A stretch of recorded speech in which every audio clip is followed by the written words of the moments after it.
Oh, so Toru Ivan was actually part of an S-rank party led by the hero Sane. It's interesting to know that the other members of the S-rank party were childhood friends with Toru Ivan. He was just kicked out of the party out of nowhere, and man, he was totally shocked. He never saw it coming.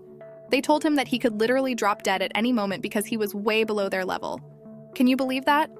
Oh man, you won't believe what happened to Toru. His so-called best friend totally stabbed him in the back and slept with his fiancée, Lisa. Lisa also told Toru to stay away from them. They then chased him away. Toru does not have great stats, but has a lot of skills that are all useless. While some of the skills are just useful for damage reduction, physical enhancement, and skill enhancement, like the mysterious ability and the saving system, they were useless. And when he asked experts, he was told that the uses of those skills were unknown. But Toru knew that if he had another skill as vital as Sane's, none of what happened would have happened. Just then, a black dog came to him, and with his anger, he slashed the dog into 2 parts, and suddenly the system notified him that his level had upgraded to level 300 due to the upskill effect. The system then informed him that his current race could not maintain his body, so they would rebuild it, and the race became a dragon man. Toru then decided to start traveling, and he was no longer afraid since he was at level 300, although there was a gaping hole in his chest, and he thought traveling around should be a way to solve it. He then traveled to Armin, the border town of Lithio, where he bought a female slave, Keed, who could be his partner. He started to treat the slave, earning Keed's trust in him. Toru noticed an overall increase in his stats, which prompted him to check them out and discovered that most of his skills were around level 50, and this was a significant increase in his skills, usually at level 10.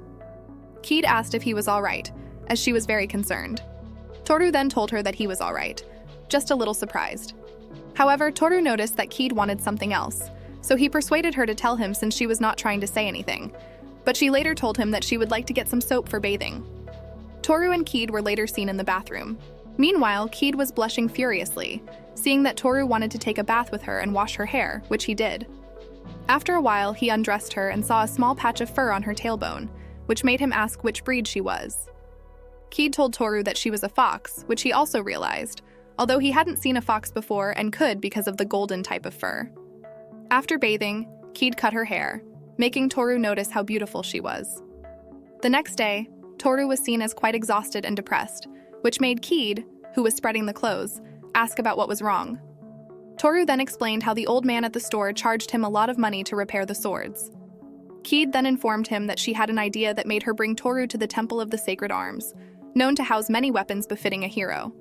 However, Toru never imagined himself getting a weapon, but Keed believed in him, so he attempted the trial and got a sword, which was quite impressive and proved that Toru was one of the chosen ones. Toru was an idiot for being unable to discover that Lisa was already his a long time ago, but then Toru never knew that all 3 girls were in love with him, which made Sane very jealous and envious of him. However, he gained a perfect ability known as the Demonic Eye of Lore. With this ability, Sane was able to captivate the opposite sex forcibly. Meanwhile, while he was always an impeccable man, Ni, Lisa, and Sora chose Toru over him, which led him to use his ability on the girls, making them infatuated with him. However, Sane was happy to have Toru out his way, as he had all the time to enjoy the girls to himself without being cautious. However, Keed believed that he would soon fight the Demon Lord, becoming a hero. However, the Demon Lord is known as a disaster that appears once every 100 years, and he also thought that he would seek out the Sacred Arms to get his mission done. And by then, he would have gained so much fame and money that he would get himself a harem of princesses. Sane was later seen as visibly shocked when he heard that the dragon had been defeated and the Sacred Arms were gone. He thought of Toru but quickly brushed it off, as he never imagined him being vital to that extent. A month later, Toru and Keed were seen as they registered at the Adventurers Guild, and then proceeded to raid a dungeon in which Keed leveled pretty fast, while Toru's experience points increased. They cleared some floors and headed back to their residence. However, the following day, Keed was seen as having grown quite a lot throughout the night, and she looked like a fully mature lady. When Toru woke up the next day, he was surprised to see that Keed had changed, as she had become a beauty beyond comparison. When he asked her how it had happened, she explained that it was due to her sudden level increase, and then Toru realized that he would not be able to treat her like a little kid anymore. He then gave her some of his clothes, and Toru derived that her behavior had not yet changed, even though she had grown up. Later, they went out, and as they walked down the street, everyone was obsessed with Keed's beauty as they were carried away, thinking it had been a while since they saw such a beautiful woman in the city. Some others wished they could also have her as a slave to serve them, but the compliments and looks passed on Keed seemed very annoying to Toru. Toru then trained Keed until her current level was 30, and the level needed for the 4th floor was only 15. They rested for a while, and by the time they woke up, Toru asked Keed to show him her stats, from which he derived that Keed had all the skills a mage would have, and Toru concluded that Keed would be a big star. They then proceeded to the 10th floor, where they fought with the goblins and defeated them, then moved to the 20th floor and did the same, whereby Keed's level was 150. Still, all of a sudden, Orc Warrior, Cursed Skeleton, and Minotaur arrived, which scared Toru as he had never fought with them in his life, so he warned Keed to be careful with them, and later they defeated them. They proceeded to the 30th floor and won the battle. They were informed they would be rewarded for completing the first dungeon. Toru regained consciousness, and then realized that the whole dungeon disappeared after they cleared it. He then noticed a ring on his finger, which he later discovered to be the reward for clearing the dungeon. Then they left the town and headed over to the city of Anirecap, where Toru told Keed that although he believed the trip would be pointless, he thought they could find something to do in the city, and this was to visit the ruins of the gods. The ruins of the gods were once an advanced civilization that flourished, which the creators called the Great Races. Although the place is destroyed and some places have disappeared, the reason for such a phenomenon is unknown. After checking around for a while, they decided to rest, to which Keed asked Toru if he had any names for their party. After a brief contemplation, he named it the Roaming Brigade. At that moment, some bandits were seen as they attacked a carriage, which Toru and Keed decided to help as they dealt with the bandits. Meanwhile, the person in the carriage came out and thanked Toru for saving her. She then introduced herself as Marienta, the daughter of Count Rhoda. Marinata then invited Toru and Keed to her residence, and Toru had no choice but to accept her hospitality. Marienta later took them on a tour around the city, during which a massive explosion occurred at the building where Keed and Marienta were. When Toru saw that a girl had fallen into the hole, he decided to search for Marienta. Still, the assassin told him that he would need a lot of people if he wanted to search for anyone. Still, Toru felt they should be able to do it with their power. When they got into the hole, the assassin explained that the place was the underground ruins, and that the city was built atop a vast archaeological site. Toru was shocked that the place was a maze. Toru decided to go and search for the monster who kidnapped Aju first. At the same time, he asked Keed to keep vigilant in the middle. Toru then asked the assassin how much more profound the place was, but she explained that she only knew of 4 levels. They then continued to find Marienta until they felt like they were closer to where she was due to her scent. They finally got to where the monsters were. The monster made them know that they never expected them to make it that far till they got to where they were. But then Toru realized they were not monsters, but demons with 2 horns sticking out of their heads. Keed and the assassin lady volunteered to fight the demons while they asked Toru to save Marienta. He then went straight to the demon leader who held Marion hostage. They then started to fight, and the demon lord called upon the flame to attack Toru. He thought Toru would not survive it, but he was shocked to see that Toru stepped into the flame without hurting him. Marienta regained consciousness and realized that Toru, Abs, and Keed rescued her, as stated by her maidservant. Meanwhile, Marienta was grateful as she thanked Toru for saving her and protecting other people in the city. Marion was later seen as she greeted her father, who was relieved that her daughter was alive. At the time, Keed was seen as she praised her master, Toru, for easily defeating one of the 6 generals of the Demon Lord. Marion's father thanked Keed and Toru for saving his daughter. He then asked Toru if he was going to the capital, to which he replied that he was going. Then Marion's father said he would immediately send a letter saying that Toru could stay on his tour while he did, but Toru needed clarification about what Marion's father meant. Toru then asked Marion if he could explore the underground ruins. Marion then said that if Toru wanted to explore the underground ruins, she would tag along since her maidservant, Urara, would be with her as she is quite an experienced adventurer and a former assassin. They later head over to the underground ruins together after receiving permission from the Count. Meanwhile, Toru informed everyone that he would venture into the dangerous areas while Keed and Urara focused on protecting Marion, which they agreed to. Toru defeated all the monsters and obtained an elixir and a key to some boxes. However, Marion asked Toru to teach her how to fight so she wouldn't always depend on Urara, which Toru agreed to after a lot of pleas and acceptance from Keed and Urara. At that moment, he realized that he had gained a lot of experience points and had maxed out, so there would be an increase in his level. There was a radiant light in the sky and Toru's power appeared. Some people thought it was lightning, but it looked like imagination to them as the sky was apparent. Keed wondered what just happened, and Toru explained that his abilities had changed. So he asked if he could check his stats since it had changed. And when he checked it, it seemed he had got some more jobs that he did not understand, and every one of the jobs was very superior and high-ranking. Also, if they were to estimate Toru's first job, which was warrior, it would look like the physical enhancement, which was known as a base job. But one of the jobs looked blurry, so he could not rate it. So he wondered if the imitator was a dangerous job. Toru then warned Marion not to do anything rash, but to listen to whatever he said, and that she should be ready to withdraw as soon as he ordered her. Marion and the assassin then asked Toru if they could join his team, but Toru told them that it was unnecessary for them to join his team. While Keed thought it was Marion and the assassin lady's way of expressing their sincerity to them, Toru later agreed for Marion and the assassin lady, Irara, to be part of the Manu Brigade from that day forth. They were all attacked by some demons, which scared Marion, but Toru told her to be confident as she could deal with her enemies if she followed all their moves. Later, Marion could do it as she defeated the giant monster all by herself, and she was leveled up to level 70 from level 50. They then left the place and went to a place where they saw a room full of well-equipped instruments, which they looked at. Just then, a creature that was possessed initially with great magical power to attack them appeared. Toru and Keed were surprised to see such a strange creature, but later discovered it could transport things.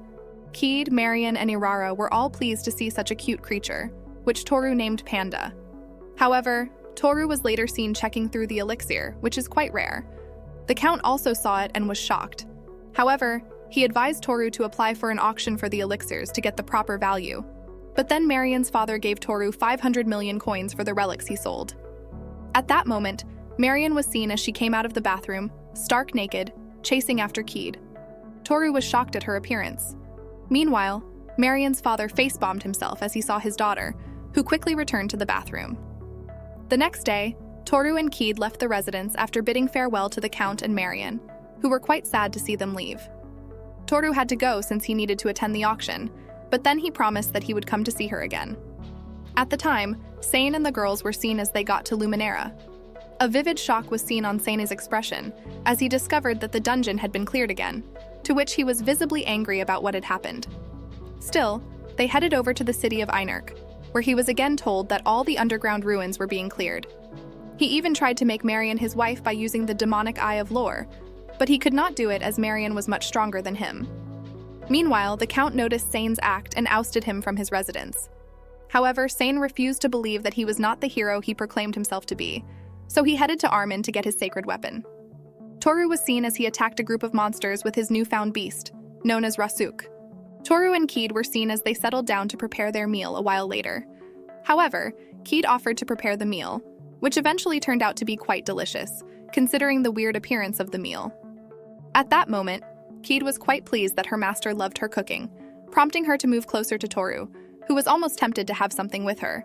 But he immediately composed himself as he did not want to impose on her because she was his slave. However, at that moment, a group of monsters was seen as they approached where Toru and Keed. Toru then sent Rasuk over to check out its abilities, which were impressive as it could quickly eliminate all the monsters. The next day, they head over to the capital, also known as Armand. Toru later met with Jonathan Rockbell, the president of a company in charge of the auction, who asked Toru to come back the following day, and that he must dress in a presentable manner, which made Toru wonder what could be the reason. Toru and Keed then put on their new clothes, but Toru complained that they were so stiff that he could get used to them, while Kai told him that he looked fabulous in the dress. They then went to meet Jonathan, who was glad that they came to him. He then asked them to enter the cart so they could discuss, and when they got in, Jonathan told them not to tell anyone about the place they were going to, which made Toru ask him if the place was that bad that they did not need to tell anyone. Jonathan replied that it was just that the one they were going to face could not speak carelessly with commoners. Therefore, it was a secret audience, but Jonathan promised them it would become a massive benefit to them from then on. Then Toru asked to hear what the man had for them. They then got to where they met with King Armand, who wanted Toru to eradicate the Death Ant Queen, as it was a demon that could destroy thousands of armies. Keed asked if they could go to eradicate the queen and troops, but the king let her know that their army was already in a lamentable state, so he wanted Toru to eradicate the Ant Queen before it set eyes on the capital. The king then promised to grant Toru the title of hero if he could succeed in the task for him. They then started the task and went to fight the Ant Queen, whose level was 86. She was angry that Toru and Keed had killed almost all her children before she realized it. She then agreed to fight them, But Toru was surprised that she was swift and looked like it would be challenging for them. Toru was seen as he dodged the attack made by the Ant Queen. The Ant Queen was quite surprised by how Toru easily dodged its attack, proving he was pretty intense. The next moment, Toru quickly beheaded the Ant Queen's head. However, the head was still talking, which prompted Keed to keep it in magic storage. Eager to present the head of the vanquished Ant Queen as proof of their triumph, Toru and Keed ventured forth to meet him. Jonathan, renowned for his keen insight and discerning eye, was taken aback by the sight before him. He marveled at Toru's exceptional skills, confirming the claims made by Count Rhoda, who had summed his praises previously. Overwhelmed with gratitude, Jonathan acknowledged Toru as a true hero, an embodiment of bravery and selflessness, whose actions had saved the capital and the entire country.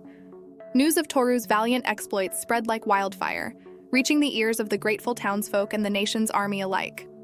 Overwhelmed by admiration and respect, the army approached Toru with expressions of sincere appreciation. Their heartfelt gratitude resonated deeply within Toru, further solidifying his determination to protect and serve. Toru and Keed were summoned to an audience with the revered king in light of their remarkable achievements. As they entered the regal chambers, an unmistakable aura of magnificence emanated from the sovereign, making Toru acutely aware of the weightiness of the encounter. The king, in his wisdom and benevolence, recognized and commended their tireless efforts on behalf of the citizens, hailing them as the saviors of the kingdom. To express his gratitude and admiration, the king gave Toru and his loyal companions a significant reward of 700 million units of currency, a token of appreciation for their valor and sacrifice. In addition, the king, intrigued by the name of Toru's party, the Manhwa Brigade deemed it fitting to honor them with the esteemed title of heroes. With utmost humility and a sense of duty, the king allowed Toru the freedom to renounce the title at any time, or even take on responsibility of training a successor. Although fully aware of the tremendous attention and responsibilities accompanying the hero's title, Toru accepted the king's decree wholeheartedly.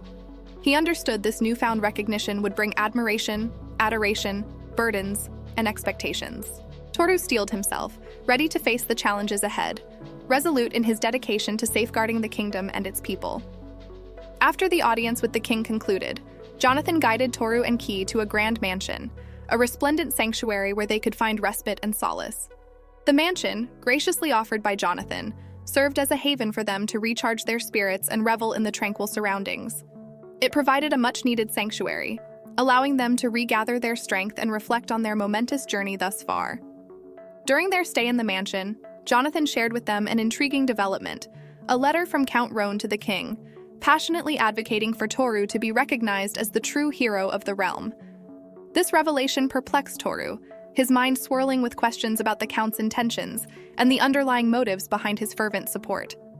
However, Toru found solace in knowing that, regardless of external pressures and expectations, he had the freedom to chart his path and make decisions aligned with his principles. Curiosity piqued, Toru couldn't help but wonder about the potential constraints and obligations that came with the hero's title. Seeking answers, he turned to Jonathan, who assured him the title did not bind him in chains. Instead, it provided him with the agency to act according to his convictions, stepping forward when needed and contributing his exceptional skills to the betterment of the realm. Encouraged by Jonathan's words, Toru felt a renewed sense of purpose and determination, ready to embrace the mantle of the hero while remaining true to himself. Meanwhile, Toru and Kiev later went out, and two B-rank adventurers wanted to take Kiev away and attack Toru. However, Toru efficiently dealt with them. Afterward, they went for a rafting experience for fun and were very excited by the thrills they had. By the time it was getting dark, they had headed back to the mansion, while Toru informed Kiev that he enjoyed every day since he met her, to which Kiev replied that likewise, and that she would make dinner for him when they got back to the mansion. Sane was taken aback upon discovering the existence of a dungeon near the capital, a hazardous area that remained largely unexplored, known for its high difficulty level. Intrigued by the prospect of becoming the first person to conquer it, Sane envisioned the fame and recognition that awaited him. However, upon arriving at the dungeon with his friends, they encountered a group of adventurers who also sought to enter. Dismissing them as low-level thieves, Sane paid little attention to their presence. His astonishment grew as Sane ventured further into the dungeon, encountering an orc with a level of 52, far surpassing its expected level of 20. Despite this unforeseen challenge, Sane remained resolute in pursuing fame, relying on his secret weapon to vanquish the creatures. To his dismay, his magic failed to affect the orcs, even after expending his last bit of power. Turning to his companion Lisa, Sane beseeched her to use her magic, as he had none left. Harnessing her dream magic, Lisa cast a sleep-inducing spell on the orcs, allowing them to strategize and create a barrier to impede the creatures until they woke up.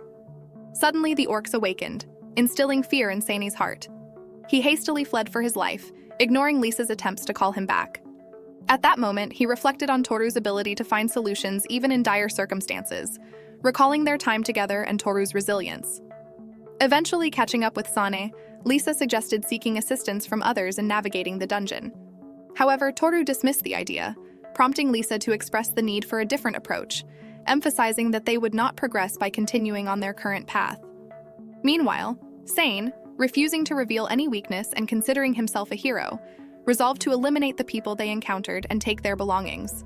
He was convinced his current level would allow him to dispatch the orc effortlessly. In the capital of Armin, Toru and Keed found themselves in a mansion, engrossed in a conversation about an expensive-looking drink they had recently tasted. Keed enlightened Toru, revealing that they were in the residence of the esteemed Marquise, one of the capital's most prominent figures. Curiosity piqued, Keed questioned why Toru chose to sit at the back, to which he explained that he was observing as they were attending an auction. Just as Toru was about to say something further, a knock echoed through the door. Urging Keed to investigate, they were pleasantly surprised to find Jonathan on the other side, prompting Toru to express his joy at their reunion and proudly declare his newfound status as a hero. However, Jonathan cautioned him against framing it as an obligation, urging him to consider the implications of his words.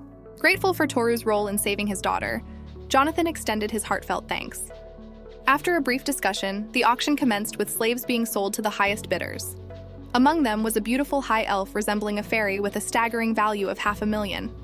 In that moment, Toru heard a voice whispering, urging him to purchase the elf and save her, as she belonged to the esteemed grand race. Puzzled by the voice's origin, Toru contemplated whether it came from the fairy itself or some other inexplicable source. Toru's ears were suddenly graced with the voice of a fairy, a sound that only he seemed to hear. Without hesitation, he swiftly bid $600 million for the fairy, who was not up for auction at the time. However, another man decided to raise the bid, and Toru was determined not to let the perverted individual acquire the fairy. The bidding war escalated, reaching a staggering $1 billion in Toru's favor. The host intended to conclude the auction, but Toru interrupted, expressing his desire to sell an item of his own. He assured the host of its authenticity, having already appraised it. Agreeing to Toru's request, the host revealed the item to be an elixir, a renowned first-class medicine capable of miraculously healing any injury instantly. The bidding for the elixir commenced at $10 million, and eventually reached an astonishing $2.25 billion. The final price surpassed Toru's expectations, yet he could still afford the fairy and retain significant money. Later, Toru met with the fairy, who initially appeared hesitant and cautious, refusing to leave her cage. However, when Toru brought cookies, her temptation improved and she cautiously ventured out to enjoy a few bites. Curiosity sparked within Keed, who questioned Toru's motive for purchasing the fairy. Toru explained that he had heard her cries for help, which propelled him to acquire her. The fairy, surprised that Toru had heard her pleas, softened her demeanor, and expressed her apologies for her initial behavior. She introduced herself as Frau, a name she had bestowed upon herself. Frau disclosed that Toru belonged to a great dragon man race, which had once thrived in an advanced civilization and left behind numerous relics. Toru contemplated releasing Frau from their contractual arrangement. Still, she adamantly refused, expressing her desire to serve him. She revealed her prowess as a level 30 warrior, wielding a mighty hammer and offering her combat skills to aid him. The following day, Toru woke up to find Frau sleeping beside him. Carefully carrying her downstairs, he encountered Keed, sharing the presence of his newfound companion. Placing Frau on a panda, she eventually stirred from her slumber. As they discussed their next destination, Frau suggested visiting her village, a proposition agreed upon by both Toru and Keed. They headed towards the Adventurers Guild, but the overwhelming crowd of adventurers and onlookers prompted Toru and Keed to escape, utilizing a light orb to transport themselves to the rooftop of a nearby building. Realizing they should return home, Keed promised to prepare something delicious for their enjoyment. Toru and his group were far away from the city, and he was practicing his enormous and intense magic.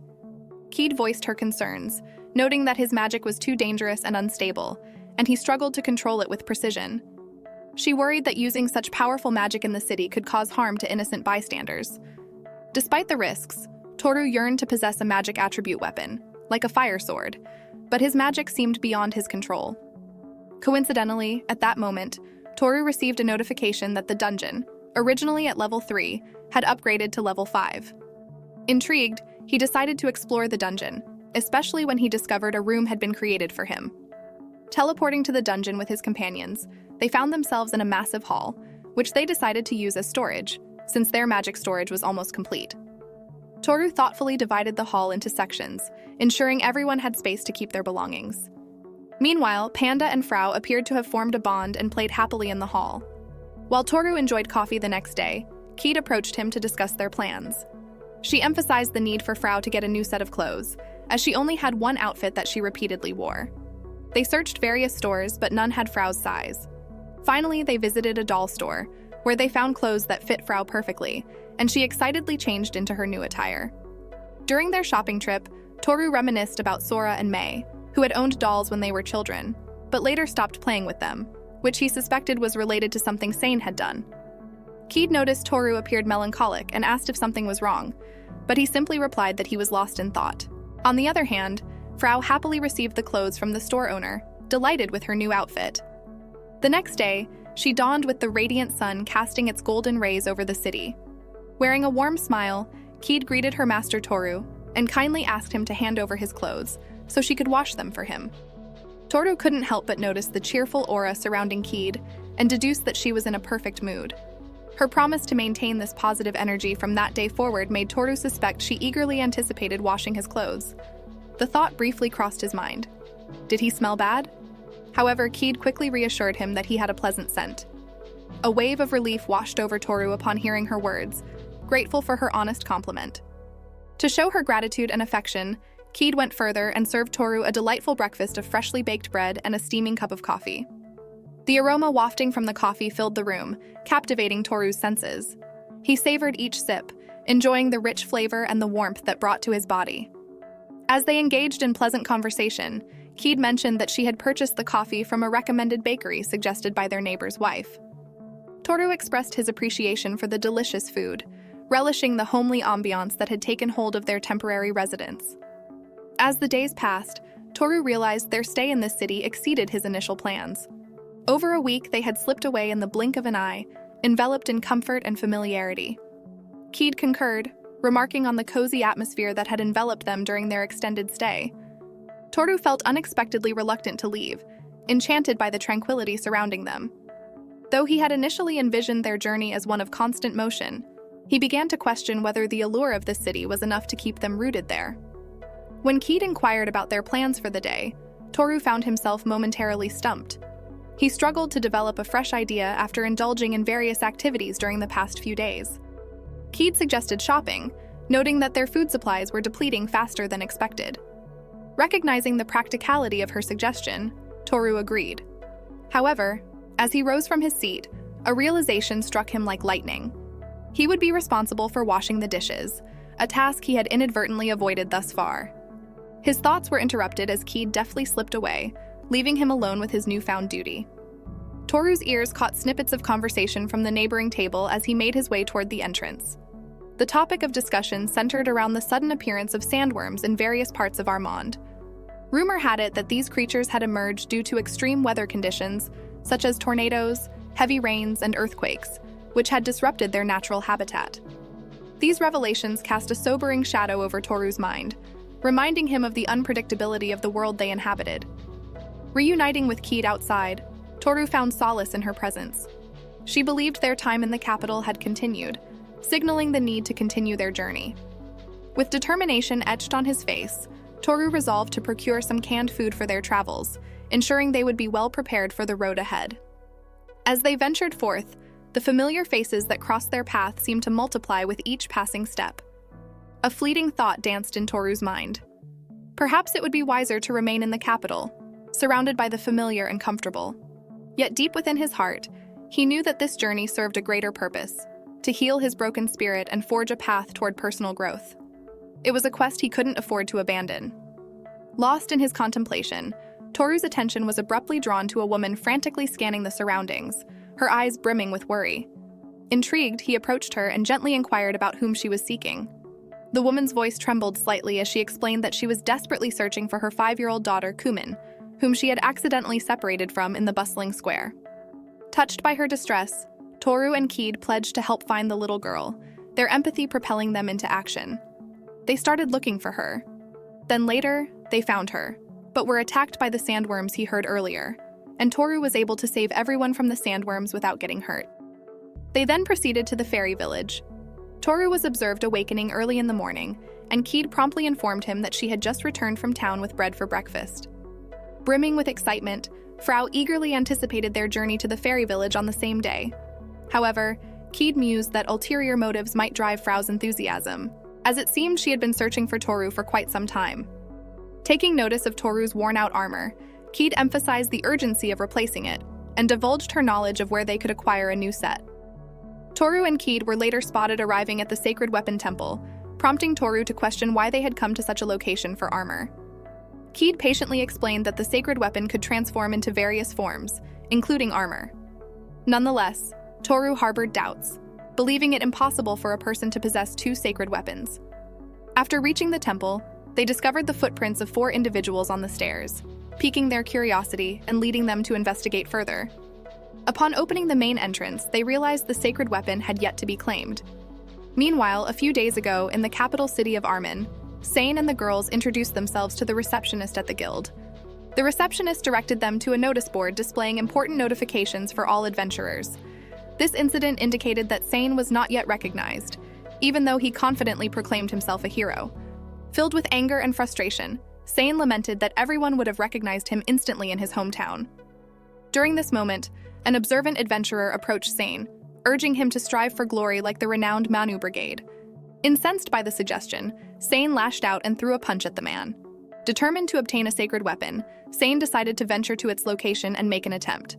However, despite his best efforts, he failed to retrieve any weapon. The following day, Toru and Keed embarked on their exploration, ultimately securing a new armor set for Toru. As night fell, they set up camp in the forest heart. While Keed slept, she was troubled by a nightmare, prompting Toru to comfort her with gentle strokes and soothing words. Frau delightedly showcased her multitude of skills, confident that Lord Toru had perceived her in a different light. On his part, Toru had always held a favorable opinion of Frau. Curious about her progress, Frau decided to check her status and was astonished to find that she had already reached level 35. Toru realized that his skill was responsible for multiplying the experience gained by his teammates after each battle. Thrilled at the prospect of leveling up, Frau eagerly prepared herself, while Toru and Keed patiently waited, acknowledging that she was the one who would lead them. Their attention then turned to an elderly ferryman possessing superhuman speed, who presented a formidable opponent. Toru understood that they would have no time to rest and instructed Keed to avoid confrontations, as the fairies they encountered were all friends of Frau. However, the fairies attempted to attack Toru and Keed, only to find their strikes ineffective, leaving them astonished and perceiving Toru and Keed as monsters. In response, Toru decided to employ wide-area magic, obliterating the surroundings for the town's safety. As time passed and Frau took longer than expected, Toru called out, hoping she would hear him wherever she was. Eventually, Frau arrived and swiftly warned the fairies not to harm Toru. Toru assured her that none of the preceding events would have unfolded if she had been present. Frau then guided them to her grandfather's house, welcoming them warmly. Frau's grandfather, who also held the position of village chief, had been informed by his son that Toru was the last of the great race. Initially, he was reluctant to accept Toru due to his lineage. However, Frau swiftly explained certain matters to her grandfather, leading him to allow them to stay in his home. Later that day, Toru showcased his magical abilities, leaving Frau's grandfather deeply impressed. He marveled at the immense power possessed by the great race, a revelation that astonished him. The fairies expressed their sincere gratitude to Toru for his heroic actions in saving their village from the impending destruction caused by the golem. Being humble by nature, Toru downplayed his contribution and insisted that it was not a particularly challenging task. However, the fairies were insistent that without Toru's help, their village would have been reduced to ashes. To show their appreciation, the fairies organized a grand banquet in the village that night, hoping Toru would enjoy the celebration as much as they would. Toru expressed his excitement for the banquet and eagerly awaited the festivities. Frau, one of the fairies, informed Toru that she would like to introduce him to her proud family once again. Frau began with her grandfather, the esteemed chief of their village, who was known as a wise and respected leader. Her grandmother, Vanya, was thrilled to have lived long enough to witness such remarkable events, as she never imagined she would encounter the great race in her lifetime. Frau then introduced her father, Papao, and her mother, Manly. Papao acknowledged that Frau's survival and accomplishments resulted from the education and guidance they had provided her. Manly nodded in agreement, acknowledging their role in shaping Frau's character and abilities. Lastly, Frau introduced her brother, Otwood, who keenly understood his sister's growth and development. Otwood playfully remarked that Frau was no longer just a cutting board, a term used by the fairies to describe their young and inexperienced members. Instead, he acknowledged that Frau had become a significant asset to their family and the entire community. Toru observed Frau's family and remarked to Keat about their close bond, noting that they seemed to have a lively and relaxing dynamic. Keat agreed, acknowledging the warm and harmonious atmosphere that permeated their interactions. Toru believed this closeness was not just a result of their upbringing, but also something ingrained in their genes, as it appeared to come naturally to them. Meanwhile, Frau met her mother to discuss preparations for the upcoming party. Her mother seemed unaware that it was time, expressing surprise at the realization. She decided to go and talk with others in the village, likely to gather information and make necessary arrangements. After concluding her conversation with her mother, Frau returned to Toru and Keat. She informed Keat that they should go ahead and have their bath, as it might take some time for them to prepare for the party. Keat agreed and left to prepare for the bath. Curious, Toru asked Frau if they had a bath big enough for both of them to use. Frau assured him there was no need to worry, as since they had visitors from other races, they had arranged an outdoor bath. The idea of an outdoor bath intrigued Toru, and he expressed his interest in experiencing it. He suggested to Keat that they go and enjoy the bath before the party. When they got there, Toru found out Lovely with its fresh fragrance, which came out from the fruit and the petals. So he began discussing within himself if he should wash his head first, and Keat called him, and he looked back. She then asked if she could help him wash his back. Toru made her understand that she did not have to do it just because she was a slave. Still, she insisted that she wanted to do it, as she would love to wash her master's back. And since he hadn't washed his body yet, when Toru saw that she still insisted, he then gave her a trial if she was okay with it.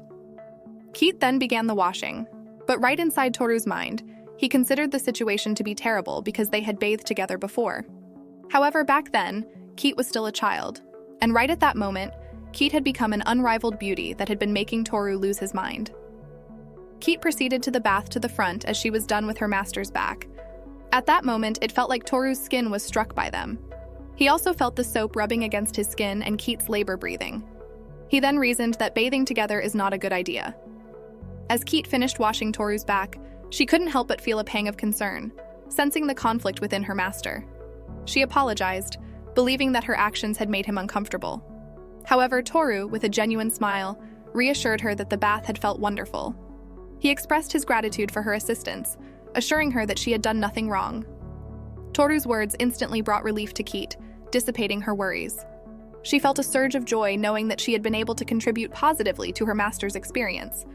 The reassurance from Toru made her realize that her intentions had been understood, and she felt a sense of pride in having been able to assist him in a meaningful way. As if he were in heaven, Toru basked in the afterglow of the soothing bath.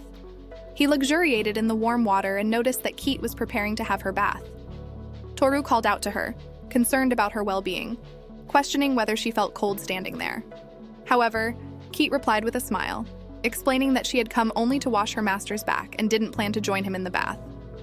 Considering the bath area's spaciousness, Toru insisted that Keat join him. He wanted her to experience the same warmth and relaxation he had just enjoyed. Toru assured her that there was ample room for both of them, encouraging her to enter the bath without hesitation.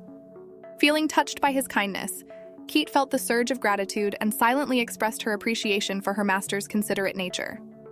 As Keat stepped into the bath, she immediately felt the comforting warmth envelop her, bringing a profound sense of relaxation. The soothing water eased any tension lingering within her body, while the refreshing scent of the bath enhanced the overall experience. As Toru relaxed in the bath, enjoying the moment's serenity, he suddenly felt the gentle touch of a tail brushing against his arm. Momentarily surprised, he quickly realized that it belonged to Keat. Apologizing for any intrusion, Toru expressed concern about touching her without permission. However, Keat reassured him with a warm smile, assuring him that it was beautiful and that he was welcome to touch her tail as much as he liked. Toru learned that among the beastmen, the tail was a sensitive area and generally not to be touched. He felt a mix of surprise and gratitude that Keat trusted him enough to grant him access to this intimate part of her being. Curiosity sparked within him, and he gently touched her tail, noting how it appeared puffy on the outside but surprisingly thin and delicate. As his fingers explored further, he realized that the base of the tail felt thicker, providing him with an intriguing contrast of textures. Thanking Keat for allowing him this privilege, Toru expressed his enjoyment in touching her tail. He marveled at its unique qualities and the trust that she had placed in him. However, as he glanced at Keat's countenance, he sensed a hint of discomfort. Worried she might be overheated, Toru decided to cheer her up and divert her attention. Prompting Keat to look up at the sky, Toru directed her gaze toward the vast expanse above. As her eyes followed his instruction, a delighted smile spread across Keat's face, reflecting her joy at the beauty of the twinkling stars that adorned the night sky. Toru felt the sense of satisfaction, realizing that he had successfully lifted her spirits. Commenting on the specialness of their place, Toru acknowledged the significance of the shared moment between them. Keat concurred, affirming the uniqueness of their bond and the depth of their connection. Toru became certain that the memory of this shared experience of touching her tail and gazing at the stars together would be etched in their hearts for the rest of their lives.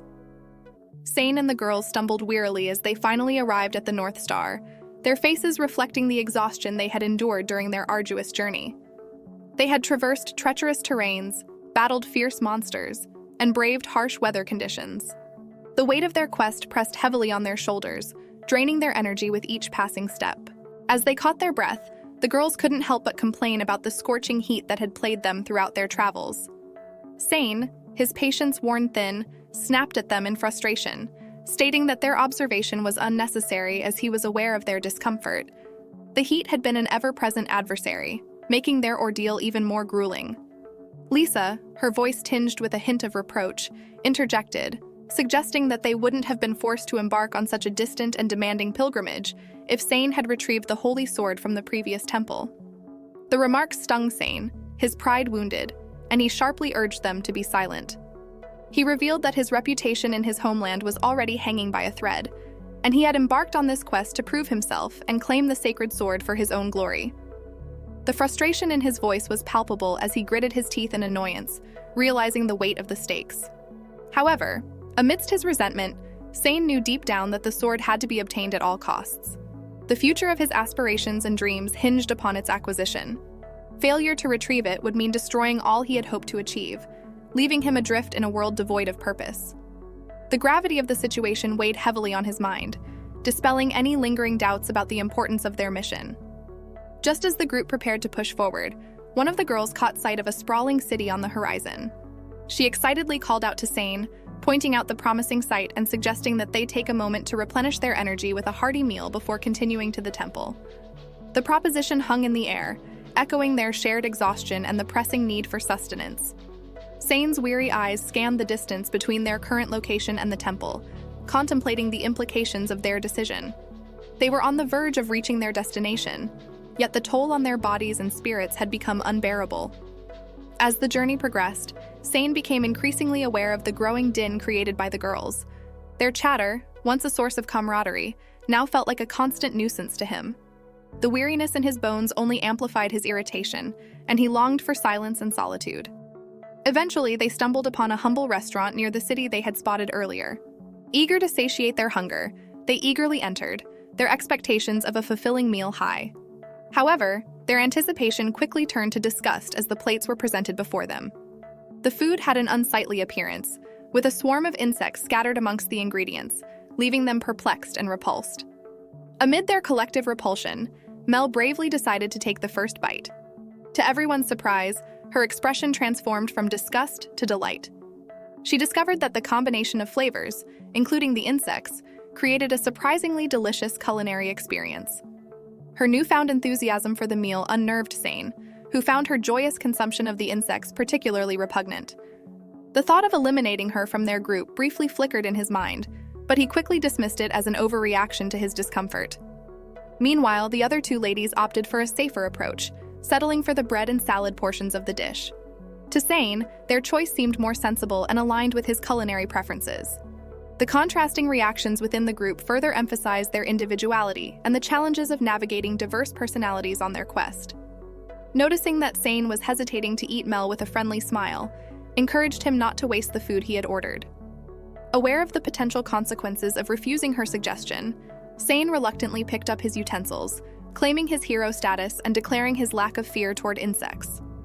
With determination and revulsion, he forced himself to eat the peculiar meal, struggling to suppress his internal discomfort. As they finally arrived at the grand entrance of the temple, Sane's physical appearance deteriorated. The strain of their journey and the unsettling meal had taken a toll on his well-being. Mel, ever observant, noticed his disheveled state and approached him with concern, inquiring if he was all right. Sane's reply was strained, his voice revealing the discomfort he felt in his stomach. He wondered why he was experiencing such pain while the others seemed unaffected, especially Mel, who had consumed the insects with relish. However, Sane refused to let his affliction deter him.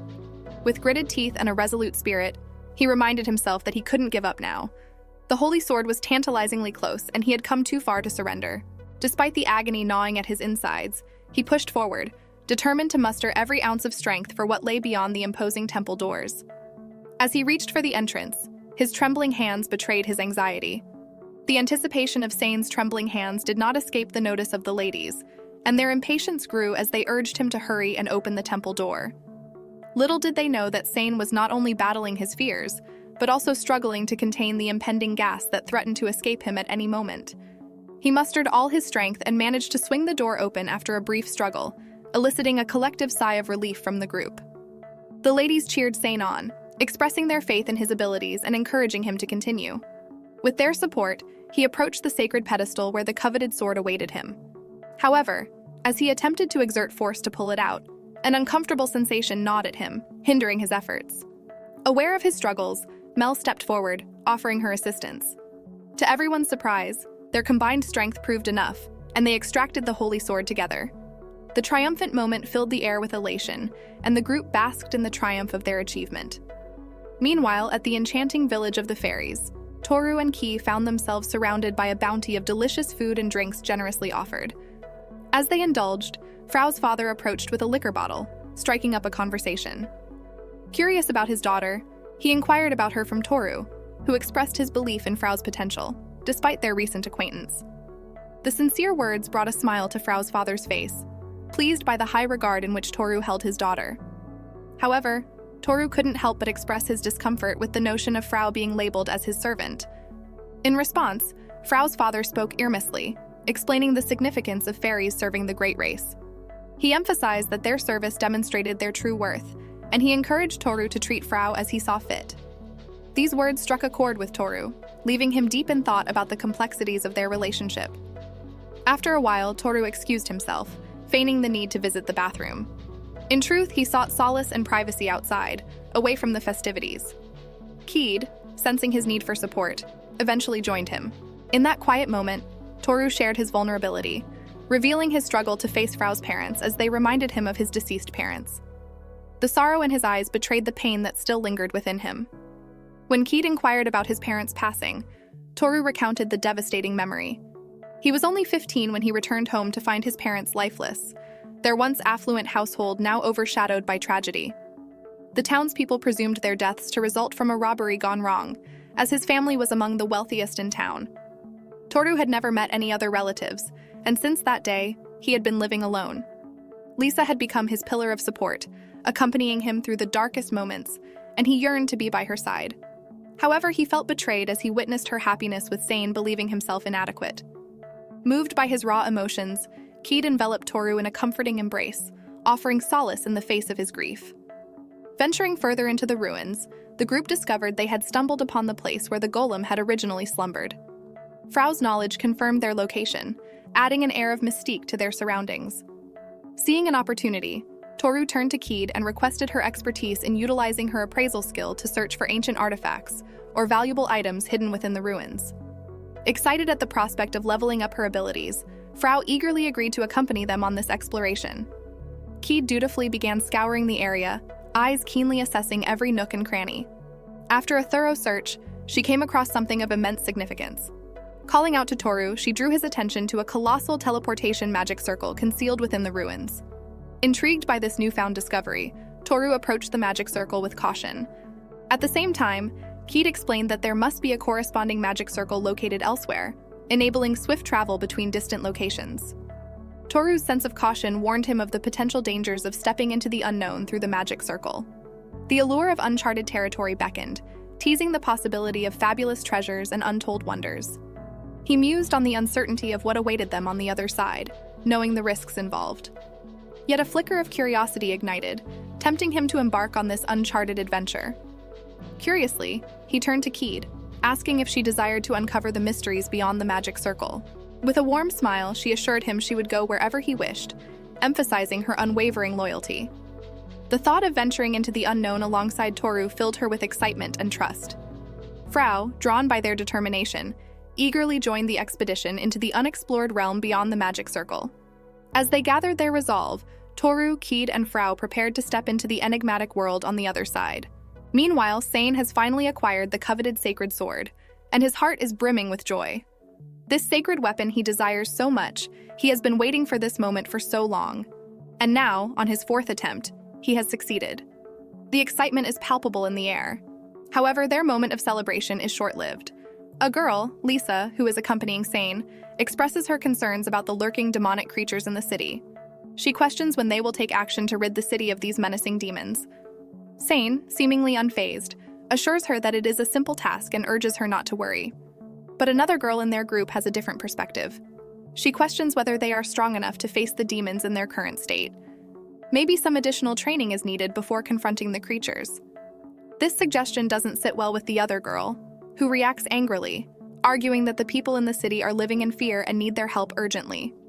Sane, choosing to stay silent, observes the debate between the girls. Each of them has their own strengths and qualities.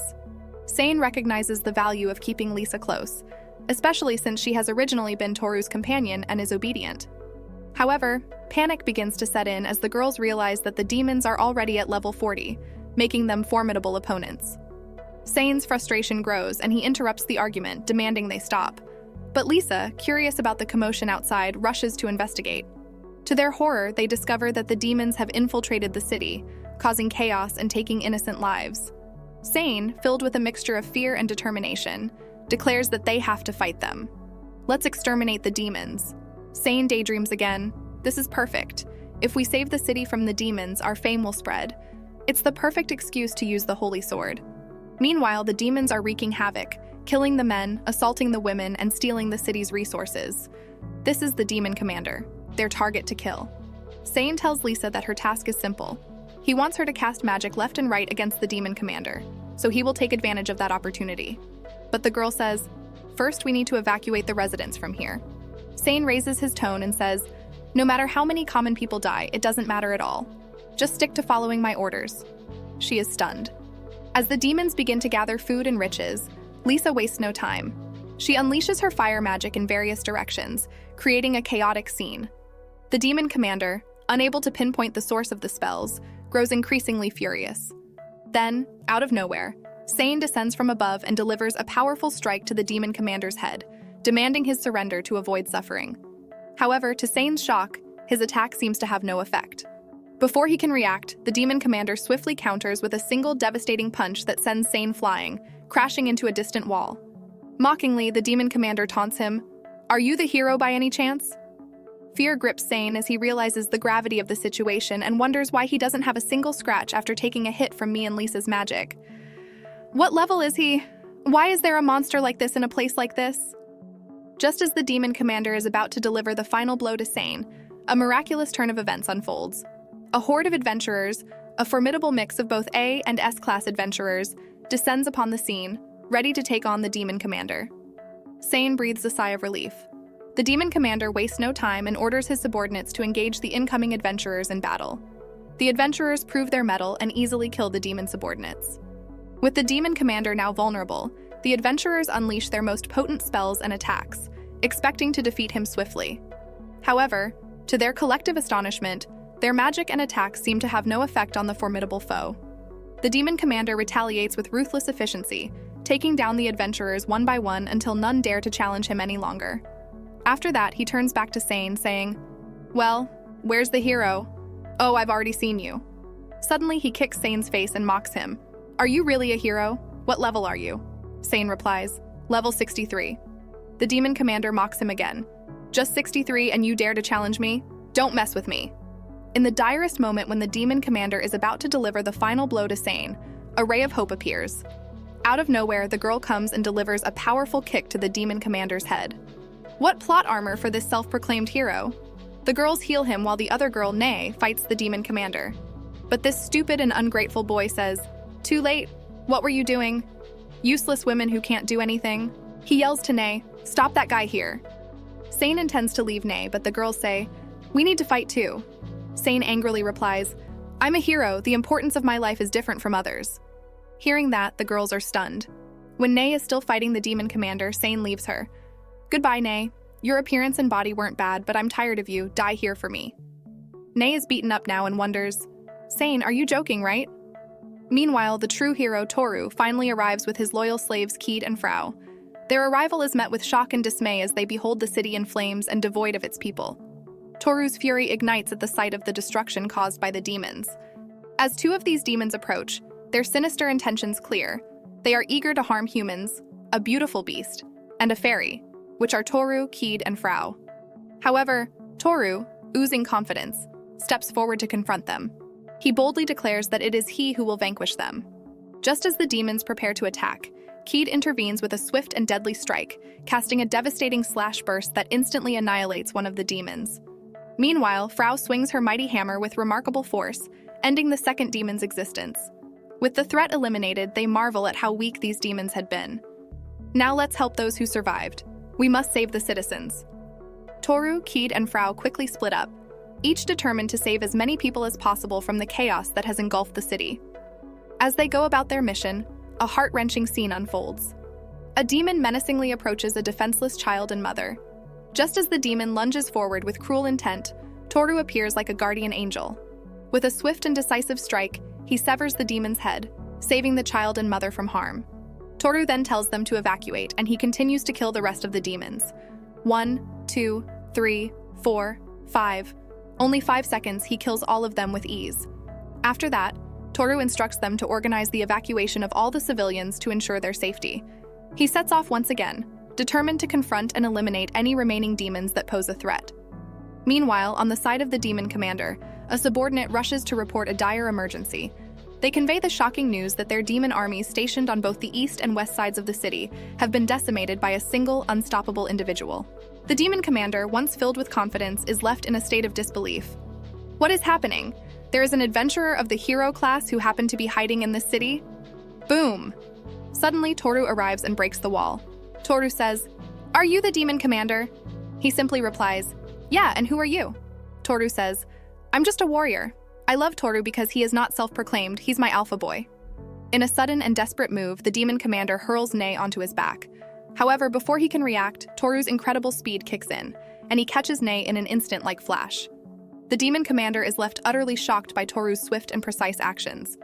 As Toru cradles the badly injured Nei in his arms, a rush of memories floods his mind. He can't help but recall their time together in the same party. Nei had been a source of unwavering support and encouragement during Toru's weaker days.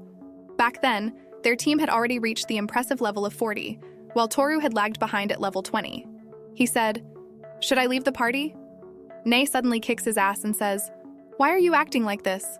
It's not like you. Do something instead of dwelling on it. I will accompany your training. We are a team, all 5 of us together, right?" Nei also asked Toru to confess to Lisa quickly. But Toru said, "I'm afraid of being rejected." Toru was really happy to train with Nei. Back to the present, he is crying for her while the demons attack him from his back. But Toru moves quickly and kills the demons instantly. The demon commander asks him, "Are you really just a simple warrior? It looks like you've surpassed level 100. It's been a while since I've fought someone over level 100. Try to have some fun." But Toru says, "I can't let you have your fun. I'm worried about Nei. Allow me to kill you quickly." He laughs and says, "You want to kill me quickly when I'm level 150? There's a line you shouldn't cross with jokes." Toru instantly slashes one of his arms. The demon commander is furious and moves quickly to hit Toru, but Toru casts an ice trap on him. Keed and Frau come to help him after killing all the demon subordinates. Toru tells Keed to take care of healing Nei over there. Meanwhile, he will kill the demon commander. Even though his arm is gone now, he uses a unique ability and calls his demonic weapon. The weapon then struck into his arm and becomes his new arm. While transforming, Toru tries to kill him before the transformation finishes, but he quickly reacts and parries Toru's sword. He then throws Toru to the wall. When he is about to kill Toru, Toru quickly moves and realizes that the demon commander's speed has become faster than before, easily keeping up with Toru. The demon commander says, "This magical axe is one of the demonic weapons, which can only be used by certain demons. There are some risks in using it, but its power is absolute. It also increases the user's level by 1/3. That means my current level is 195. Frau is worried for Toru, so she asks Keed to help him, but Keed says not to worry. Our master is the strongest one. Even though the demon commander becomes stronger now, Toru learns all his movements and tries to find his weak spot. Toru intends to kill him in one strike. He readies his sword, then in just a few milliseconds, he stabs the demon commander very quickly. The demon commander says, "Impossible, he's too fast, I didn't even feel his presence before he appeared. But it's not over. I will heal this kind of injury in no time with the power of the demonic axe." Suddenly, Toru pulls out the core of the demonic axe instantly. He is shocked and says, "I lost." So this is the reason why Toru can easily do all of that, because he has now unlocked 2 new jobs, which are Dragon Knight and Master Thief. The Dragon Knight job helps him to find the core, and the Master Thief skill helps him to easily move as close as to his enemy. The demon commander says, "Finish me so the battle is over." Toru says, "Well, do you have any last words?" And he just asks, "What level are you?" Toru simply replies, 300. In the end, the demon commander dies and realizes that this is what the strength of a level 300 looks like. With the battle over, Toru and his companions find refuge in a nearby building. Toru and Kaida stand quietly outside Nei's room, waiting anxiously as the doctor emerges. Without hesitation, Toru asks about Nei's condition. The doctor reassures him that Nei is fine. The hyper potion Toru provided has been instrumental in her recovery. Although it has repaired her fractures and internal injuries, the doctor warns that the healed areas remain fragile and more susceptible to damage. Rest is imperative. The doctor departs, leaving Toru to enter Nei's room. He approaches her bedside, his gaze softening as he notices her once broken arm now fully healed. The efficacy of the hyper potion, a treasure he discovered in ancient ruins, is undeniable. Toru silently thanks himself for not selling it when Kaida suggested the possibility. "I'm glad she didn't suffer anything worse," he murmurs, relief washing over him. Kaida, standing nearby, observes Nei's peaceful slumber. She seems to be sleeping well, she notes with a gentle smile. Toru turns to her, expressing his gratitude. "Your healing waves helped a lot." "Thank you, Kaida." Kaida smiles back, glad to have been of assistance. "Just to be safe, I'll perform an examination to check for any lingering abnormalities," she offers. Toru nods in agreement. Activating her examination skill, Kaida scans Nei's status, her expression gradually shifting from calm to alarm. Without a word, she asks Toru to step outside. Once in the hallway, Kaida turns to him, her voice grave. "Nei has been brainwashed." Toru freezes, disbelief and anger mingling in his expression. "Brainwashed?" he repeats, his tone incredulous. Kaida explains, her voice steady but urgent. Her statistics show signs of abnormal conditions. Something has tampered with her thoughts. It could be magic or a substance designed to force compliance. Toru's fists clench at his sides. "What does this mean for her?" he demands, his voice tight with concern. His thoughts churn as he grapples with the revelation. Who could have done this to Nei? His mind circles back to Sane. But no matter how corrupted Sane's morals might be, Toru struggles to believe that someone he grew up with since childhood could commit such a betrayal.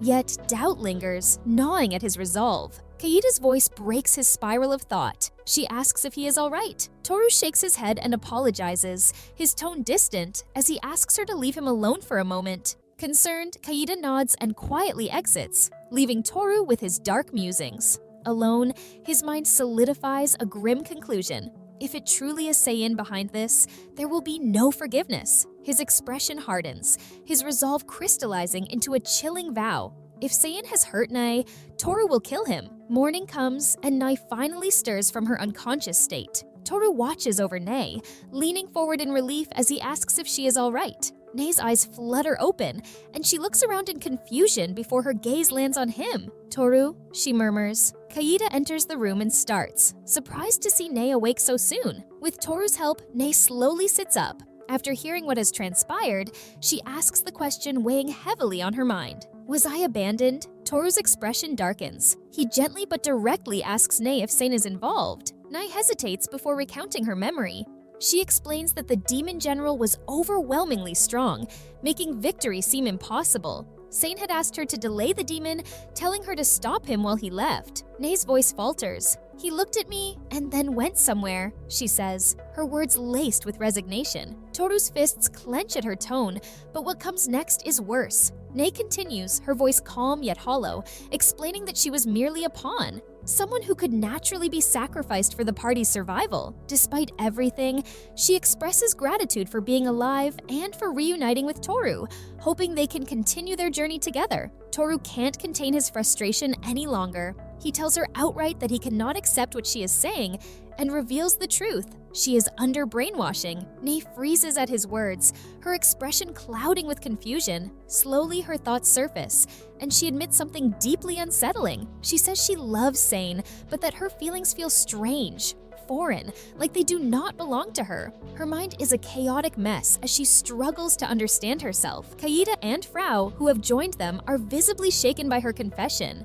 Toru, maintaining his calm, explains that there is a way to reverse the brainwashing. He reveals he has a potion capable of breaking even the most powerful curses. Since brainwashing is a form of curse, the potion should work. However, he warns Nei of the risk. If her actions under brainwashing are vastly different from her true intentions, the mental strain could be unbearable. In the worst case, it might cause severe mental collapse. He emphasizes that the choice is hers, assuring her that no matter her decision, he will not judge her. With that, Toru and Kaida step out of the room, giving Nei space to think. Nei thanks them, her voice trembling. Outside, he notices Toru's exhaustion and suggests he rest, pointing out that his complexion looks poor. Toru brushes off her concern, admitting he couldn't sleep even if he tried. A sudden, piercing scream from Nei jolts them both into action.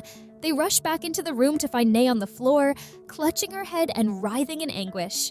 Her cries are filled with pain, as though her very mind is unraveling. Kaida quickly kneels by her side, helping her sit upright. She whispers soothing words, urging Nei to hold on, while wrapping her arms around her and channeling healing waves. The golden energy flows gently, seeking to calm Nei's storm of emotions as Toru stands nearby, helpless yet resolute, watching over his friend. Nei's tears flow freely as she struggles to process everything. Toru, holding the empty bottle in his hand, realizes she has gone through with drinking the potion. Kaida approaches Nei gently, asking if she has managed to calm down even a little, but Nei's sudden outburst shatters the fragile calm. She screams for them not to look at her, declaring herself unworthy. Her voice cracks with anguish as she calls herself dirty and begs forgiveness, admitting that she has said terrible things, done unforgivable acts, and betrayed both her own heart and Toru. She condemns herself as the worst. Toru's voice cuts through her spiraling self-recrimination with an intensity that demands her attention. He shouts that she is wrong, that none of it is her fault. She was controlled. Her actions were not her own. He implores her not to blame herself, emphasizing that she is not dirty and that her true self remains untouched. Deep inside, she will always be Nei. He urges her to rest, promising to give her space for now. Trusting he'd to stay with Nei, Toru steps out, leaving her to recover. Outside the capital, the scene is one of slow recovery. Renovations begin on damaged buildings, and children play nearby, their laughter defying the hardship they have endured. Toru smiles faintly, marveling at the resilience of the people. Despite everything they have been through, they keep moving forward. He silently hopes Nei can find the strength to rise again and live with the same determination. If that proves impossible, he resolves to care for her himself, no matter what. As he walks, two children approach him hesitantly. One of them, a girl he recognizes from the night of the attack, asks if he is the man who saved them. Toru smiles warmly, confirming he is glad to see them safe. He inquires if she has been hurt, but the girl shakes her head and tells him she has been reunited with her parents. Her wide smile and heartfelt gratitude stir a deep sense of fulfillment in him. Nearby, a pair of guards take notice of Toru. One murmurs to his companion, speculating if he is the leader of the Manhwa Brigade, the hero of Armand Toru-sama. Overhearing this, Toru chuckles quietly, recalling that he has indeed been given such a title. The guards approach him with reverence, expressing their gratitude for his role in saving the town from the demon threat. They urge others to bow to Toru-sama, but he waves off their formalities, insisting he was merely passing through. The townspeople gather around him, cheering and showering him with thanks. Toru, unaccustomed to such attention, admits sheepishly that he isn't used to it. Seeking a way to help further, Toru asks if there is anything he can do to assist in the city's rebuilding efforts. One of the men hesitates, saying it feels inappropriate for the hero who saved them to take on such tasks. But Toru brushes off the concern, explaining that doing nothing would only leave him feeling restless. Finally, the man relents, suggesting Toru help with transporting wood and stone. Within a week, the town is nearly back to normal. Nei observes Toru from a distance, her voice soft as she remarks on his kindness. When Toru questions why she is suddenly saying such things, she hesitates before explaining that she finds it difficult to accept such kindness. She struggles to understand why someone like him would choose to help her. In response, Toru hands her some apples and shares something he has never revealed before. He admits that he used to feel the same way she does. Nei looks at him, puzzled. Toru explains that in his early days, he had been a burden to his party, yet Nei had allowed him to stay by her side. Her patience and expectations had been overwhelming, almost unbearable for him to accept. Nei lets out a small laugh, admitting she has never thought of it that way. Toru smiles, apologizing for having shared her feelings of inadequacy in the past. But he also tells her that he hadn't given up. He decided to persevere, no matter what, and just as he overcame his struggles, he is certain she can do the same. Nei reveals to Toru her decision to return to her village. Her voice is soft but resolute as she admits that she is retiring as an adventurer. Her heart, she confesses, is broken. The thrill of adventure no longer stirs her, and life itself has become exhausting. She expresses a longing for peace, wishing to live quietly in her parents' village. Yet as she holds Toru's hands carefully, she makes one last request: to create a final, wonderful memory. The weight of her words strikes Toru like a lightning bolt. It becomes clear to him that Nei intends to end her life. Acting on instinct, he grabs her hand firmly and leads her outside. Nei stumbles after him, bewildered, demanding to know where they are going. Toru offers no explanation beyond saying, "outside." When she protests about being in her pajamas, he dismisses her concern entirely. His determination leaves no room for argument. Their destination is the slave office. Without hesitation, Toru declares to the manager that he wishes to create a slave contract with the woman by his side. Nei, taken aback, struggles to comprehend his actions. The words slave contract rattle her, and she questions him, asking if he truly intends to treat her as a slave. The manager interjects, explaining that a critical rule must be followed. The girl must be free of any brainwashing for the contract to be valid. Nei clings to Toru's shirt, her voice rising with disbelief and anger. She accuses him of making fun of her. Toru's patience wears thin. With frustration, he snaps at her, calling out her unspoken intention to end her own life. Nei freezes in shock. He tells her plainly that if she truly doesn't want the contract, he won't force her, but only if she promises not to take her own life. His question hangs in the air like a challenge. Can she make that promise? Tears stream down Nei's face as she cries out in anguish, admitting that she doesn't know. The pain is unbearable, and she feels trapped between wanting to die and an inability to follow through. Her words only fuel Toru's irritation. He declares her answer unacceptable. She doesn't understand, he says, and that is why he will go through with the contract anyway. Nei calls him a demon, but Toru shrugs off her insult, resolute in his decision. He tells her she regrets betraying him, and as punishment, he commands her to live. It isn't a suggestion, it is an order. His voice softens as he holds her trembling hand. He admits he isn't strong enough to let someone so precious to him, a childhood friend, slip away in silence. She has no choice, he declares. She will live. Nei's tears do not stop as she calls Toru the worst, a truly despicable man. But after some time, the slave crest appears on her chest, marking the completion of the contract. As they walk together afterward, Toru observes her with curiosity. She seems lighter somehow, and he remarks on her apparent happiness. Nei tilts her head, seemingly surprised, and asks if that is really the case. Toru reminds her that she is now his slave, playfully questioning why she is not more upset about it. She responds honestly, admitting that the feeling of being connected to him brings her a small sense of joy. Toru glances at her skeptically, teasingly suggesting that perhaps the brainwashing has not been completely undone.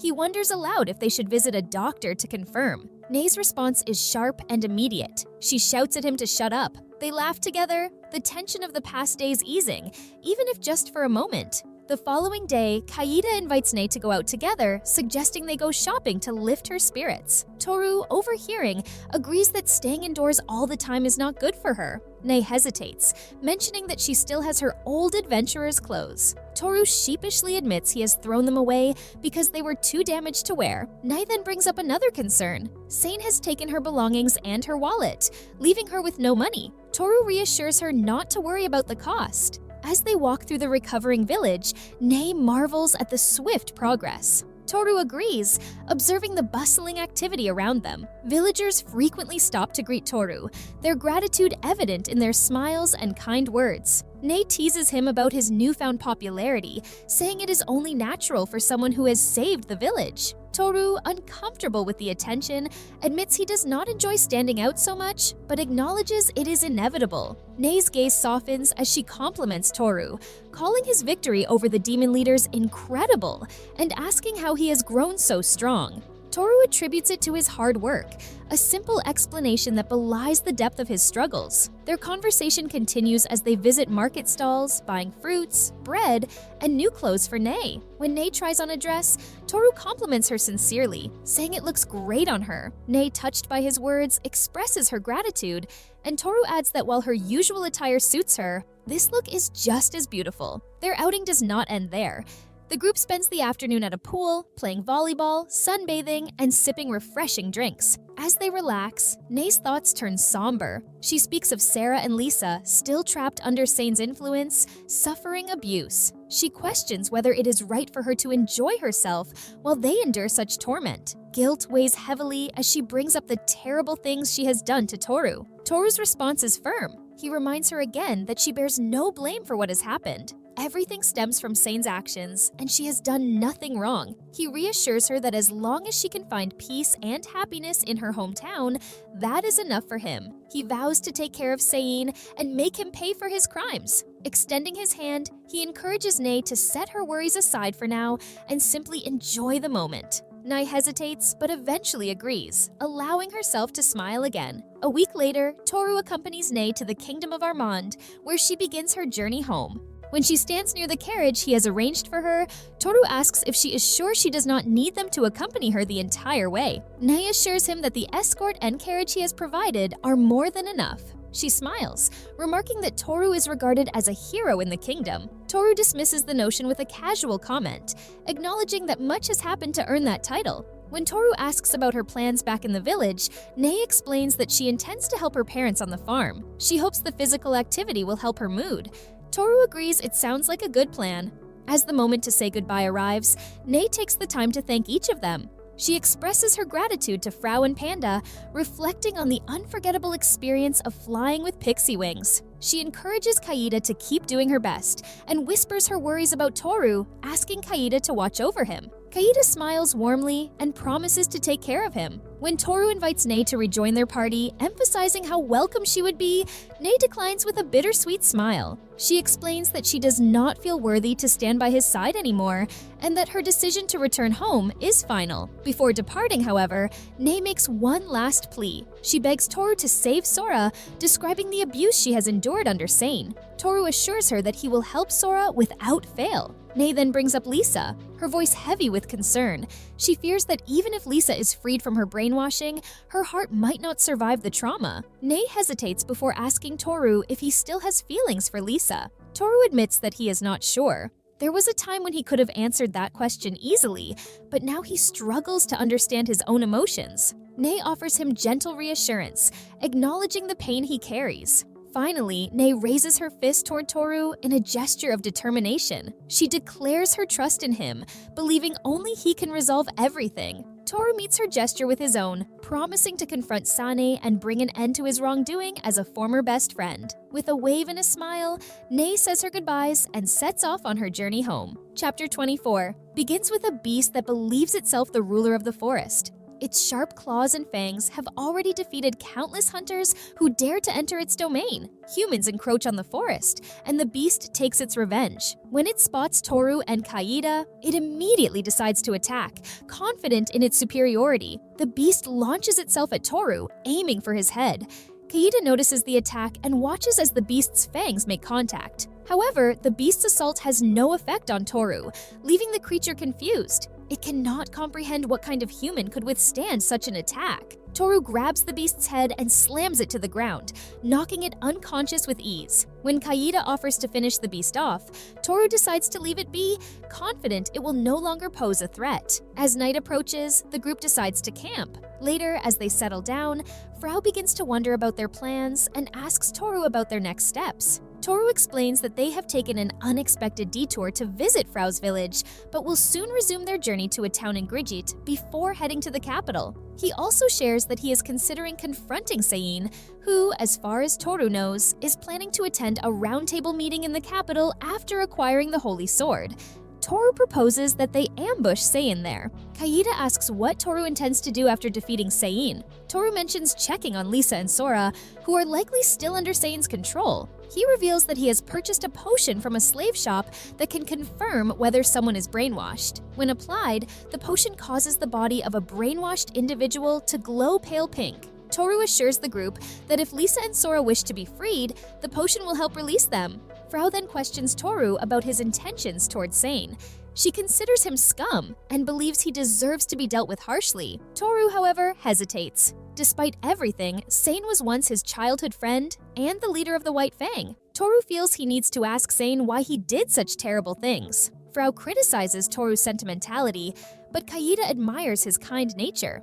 Kaida then wonders why Sein did not brainwash Toru. She speculates that it would have been easier to brainwash everyone and avoid suspicion. Toru offers a few possible explanations. Sein might not have wanted to brainwash him, or simply did not find a way to do it. Toru explains that there are 3 methods of brainwashing: drugs, hypnosis magic, and a skill called the Evil Eye of Temptation. Brainwashing drugs and hypnosis magic are rare and difficult to obtain, often only accessible to royalty or aristocrats. Toru notes that, throughout their time together, he never saw Sein use such methods, leading him to suspect that Sein uses the Evil Eye of Temptation to control others. Toru considers the rarity of a skill like the Evil Eye of Temptation. It seems to require specific conditions to activate, but once met, it allows the user to easily control the opposite sex. Toru suspects that this is why he cannot be brainwashed. He is male, and the skill likely has no effect on him. Kaida and Sl4vэ take this as a warning, resolving to stay vigilant. Toru reassures them, explaining that the skill only works on those of a lower level than the user, so they are likely safe. Still, he wants to confront Sein, hear his reasons, and then ensure he receives punishment according to the laws of their homeland. Publicly humiliating such a proud man seems like proper justice. As they move on from the serious conversation, Kaida admits she is excited to visit the capital for the first time. Toru mentions that their next stop, a well-known tourist town, will be an enjoyable detour. Pressed for details, he reveals it is a village named Baton, famously nicknamed Boobsbang for its peculiar fascination with breasts. Kaida and Sl4vэ look at him skeptically, but Toru insists that is not its defining feature. Despite his explanation, Kaida sighs, remarking that her master seems to have a clear fondness for the topic. On their journey, Sl4vэ continues defeating monsters with impressive efficiency. She proudly announces that she reaches level 190, a significant milestone. Toru is amazed at her rapid growth and realizes he has never looked at her stats. When Sl4vэ reveals them, she points out her unique ability, Detection, a rare skill that uncovers concealed or disguised entities. Another intriguing skill is Prayer for Growth, which accelerates development in various areas. Toru humorously comments that it might even help in agriculture, but Sl4vэ demands he focus on her impressive level instead of joking around.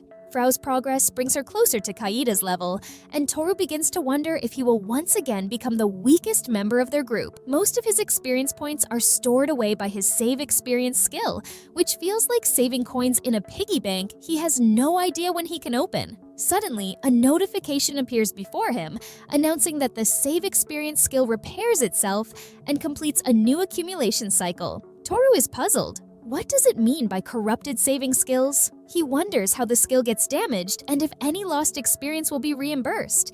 This unexpected development leaves him deep in thought as the journey continues. After a few hours of walking, they finally arrive at the village.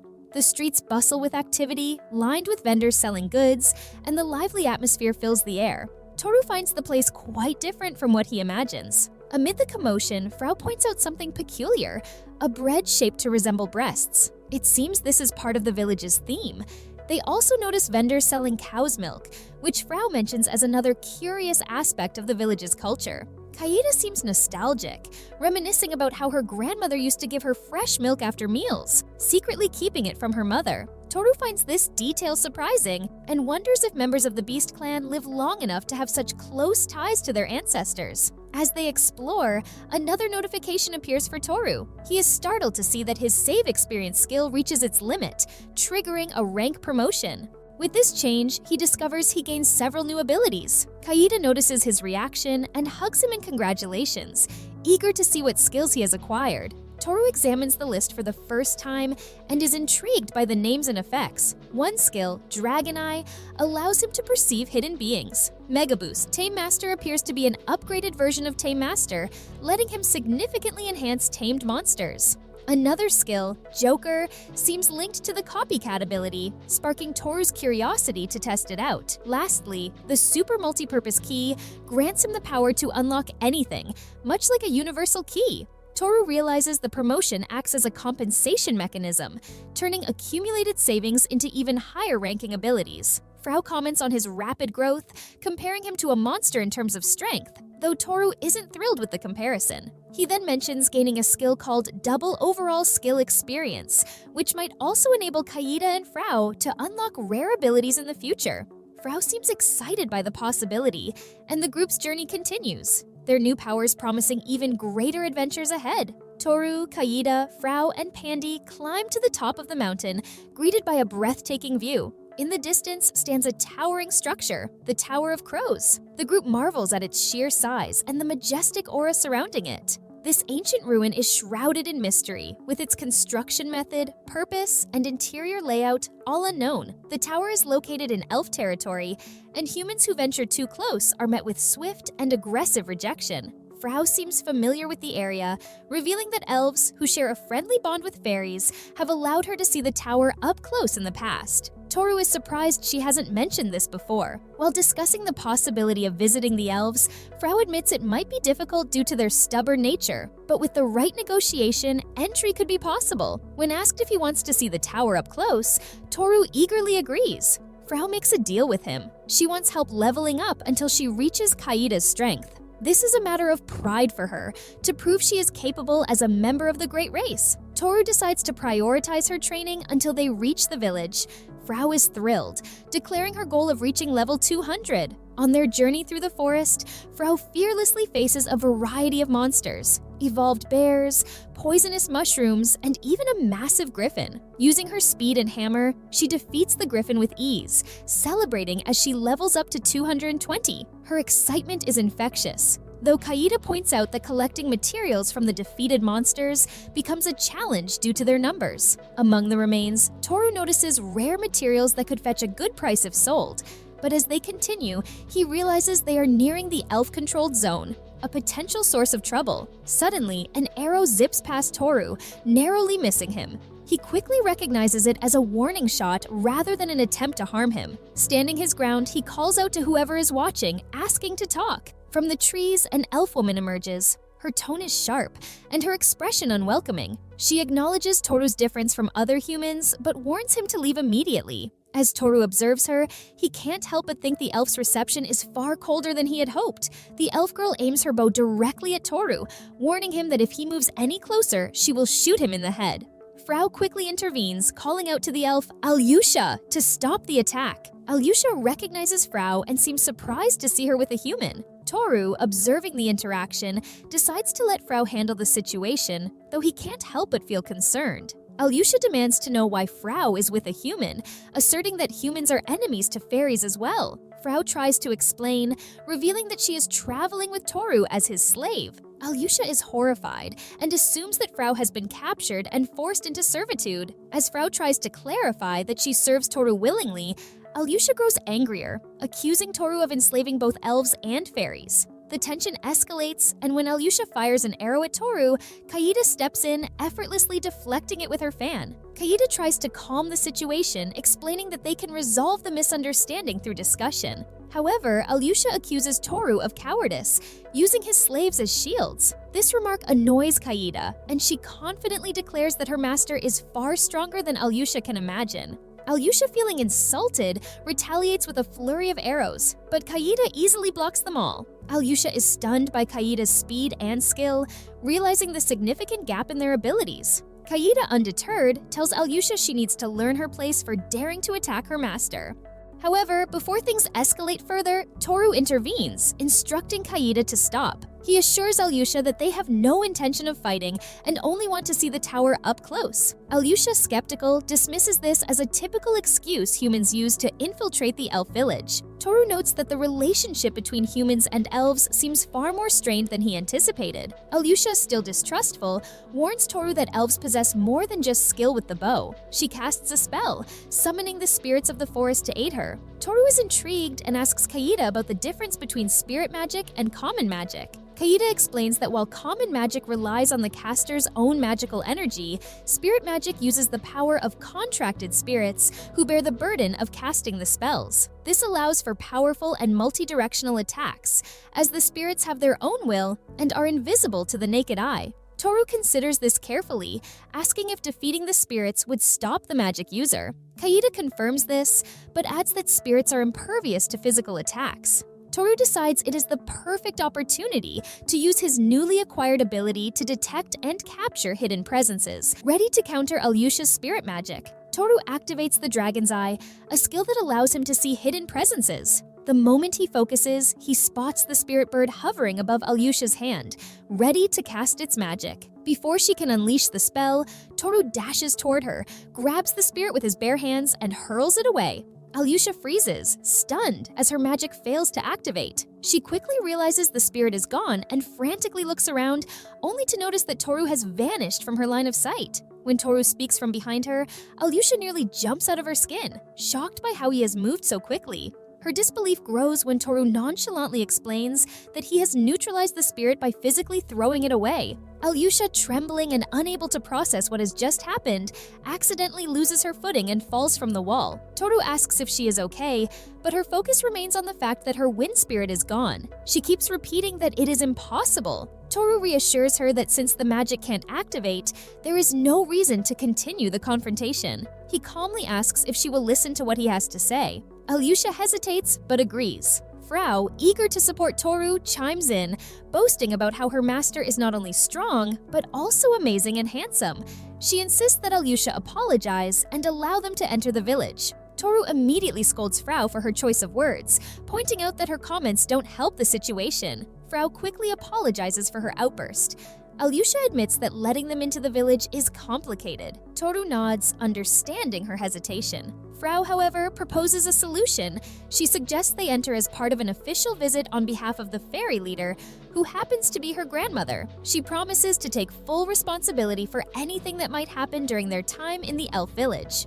Alyosha, realizing she can't reject an official visit from a representative of the fairy leader, reluctantly agrees and offers to guide them into the village. As they enter, Alyosha mentions that it has been over 100 years since a human last set foot there. She explains that the last visitors were a group of heroes, and even then, it caused problems. She warns them not to expect a warm welcome. As they walk, the cold glares from the villagers make it clear they are unwelcome. Some children even throw stones, telling them to leave. Toru thinks it might be best to finish their business quickly and leave. Kaida suggests he reveal who he really is, but Toru dismisses the idea, unsure how the elves would react and not wanting to boast. Suddenly, Frau punches a nearby wall, smashing it to pieces. The elves around them freeze in shock. Frau declares that challenging the fairy tribe is a grave mistake and insists she is taking full responsibility for their visit. She adds that the elves clearly don't understand how powerful fairies can be. Alyosha quickly steps in, asking Frau to calm down and show some restraint. Toru agrees, saying there is no need to escalate the situation, but Frau insists she can't tolerate any disrespect toward her master. Alyosha reluctantly apologizes on behalf of her people, promising to treat Toru with exceptional hospitality later. Toru assures her it isn't necessary, but Alyosha insists, saying it would be wrong to treat someone who defeated her like an ordinary human. They are then escorted to the elf leader's mansion. The leader, named Heinz, greets them. Toru notes how young Heinz looks and introduces himself. Curiosity gets the better of him, and Toru asks how old Heinz is. The leader reveals he is 320 years old, leaving Toru stunned. Heinz looks younger than him, even though Toru has heard about the long lifespan of elves. He can't help but wonder how that translates to human years. Toru explains his purpose for visiting and politely asks if it is possible to see the tower up close. Heinz asks about his intentions, and Toru replies that he simply wants to admire it. From a distance, the tower appears majestic, and he believes anyone would want to see it up close at least once. Heinz nods, acknowledging the tower's grandeur, and says he will allow it, but on one condition. The tower is a symbol of the village, and strangers are usually forbidden from approaching it. However, if Toru can fulfill the condition, he will be free to examine the tower as much as he likes. When Toru asks about the condition, Heinz explains that he must open the tower door. Toru asks Heinz if, as the leader of this place, he truly doesn't know what is inside the tower.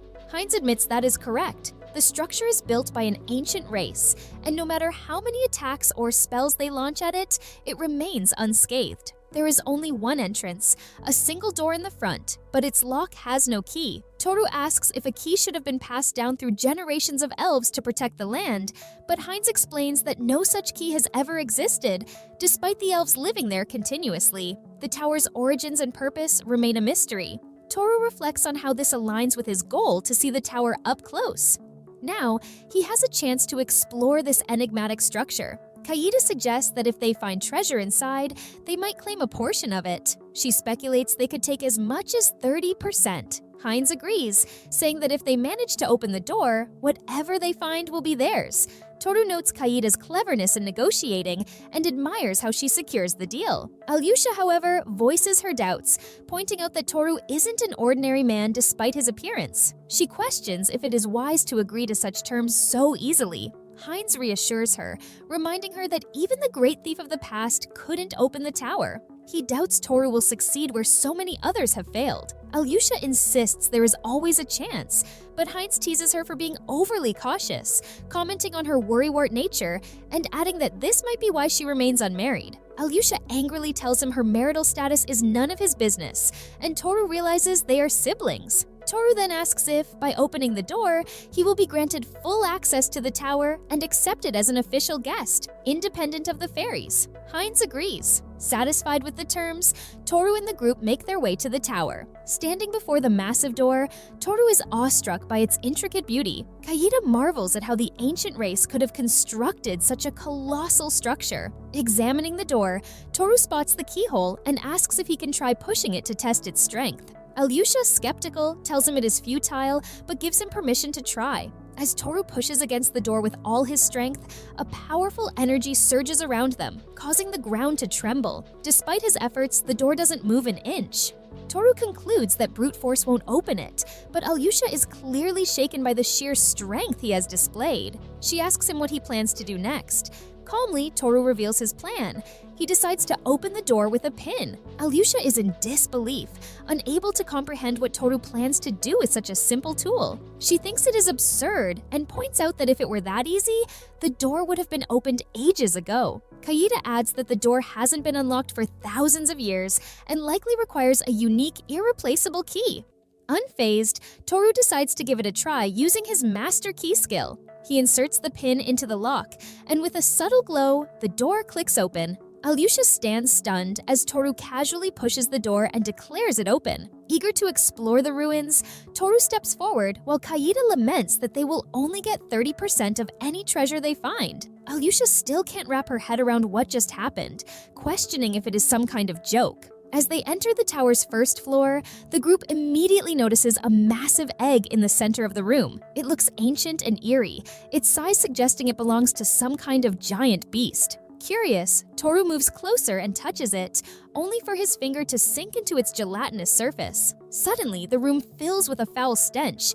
It is rotten. Kaida appraises the egg and confirms it is in a terrible state, likely long dead. The smell becomes unbearable, and they all rush away from the room. Frau spots a staircase, and they quickly ascend to the second floor. This level is a stark contrast to the grimy and decayed first floor. The space is luxurious and serene, with clear water flowing through it. Kaida confirms the water is safe to drink. Toru tries some and finds it delicious, and even Alyosha is moved by how refreshing it is. Overwhelmed, she feels tears well up in her eyes.